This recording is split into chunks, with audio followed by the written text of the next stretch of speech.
An electoral blue wave that will arrive and sweep away Republicans like the Pharaoh's army. But the wave may not be arriving as planned. Democrats hope to flip Ohio's 12th congressional district in a special election last night, but the race is still too close to call. Meanwhile, almost every candidate endorsed by socialist darling Alexandria Ocasio-Cortez was defeated. The great Lou Dobbs is with us from Lou Dobbs Tonight over on Fox Business. The most interesting thing, Lou, is always the differences between the parties. On the Republican side, let's do with the Republicans first, because you're the great scourge of the establishment rhino squish.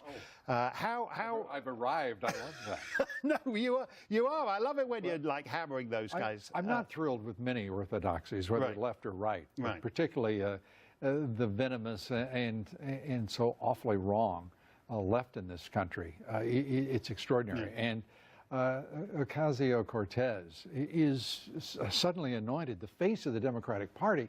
I have to say it's a motion that I would heartily second and endorse fully, because she knows nothing about economics. She actually said that that the unemployment rate is so low under Trump because everyone has two jobs. Right. There is no reasoning, no rationality. You know that, Lou. If 50% of the country has two jobs, that's full employment. And you know it makes sense. Absolute sense. And well, as much sense as the far left ever makes. And to think that she is aware that there is, as she put it, it's happening. There's something happening. She keeps talking about something, and no one yet has ascribed a label, a descriptive label, to any of it. No. I think she's better to leave it to as vague, because when you pin down the something, she's unimpressed. Well, what's interesting about this, though, is that she was a star. She kind of burst on the scene. She was the new star, and she's like, it's clear she's not star quality.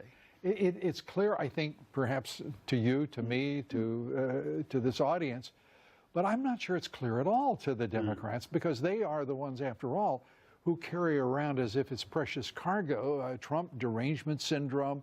They carry around the idea that other people's money is better spent by them. There are all sorts of delusional aspects to their everyday life, including who will be the face of the Democratic Party for years to come. Well, let's look at over on the GOP side. As I said, you like to crush the rhino squishes like a bug beneath your thumb. I like that. Who came out better from last night, the Trumpism or rhino squishism? Well, it's interesting. If I can just give you a bit of a long answer. The president tweeted he was 5 for 5. He endorsed 5 candidates. 5 candidates won or are leading tonight. And that's pretty good. Not a single person running for office in the Republican Party thanked Paul Ryan for their victories, but they were all thanking President Trump. So I think there's a moral here for the rest of the Republicans, including rhinos.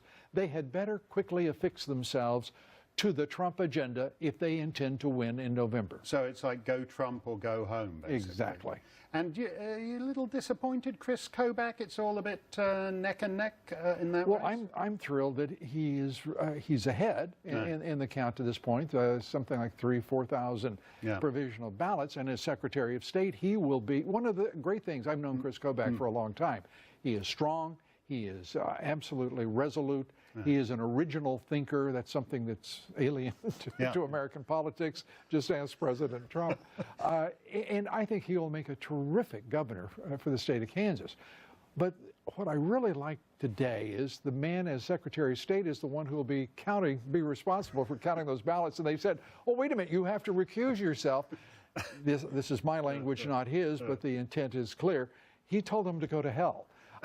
Because he wants to be sure that it's fair and it will be orderly, and that's exactly the right answer for any Republican. Yeah, and I agree with you that he's an original thinker, and I love what he says about immigration and voter ID and all those critical issues.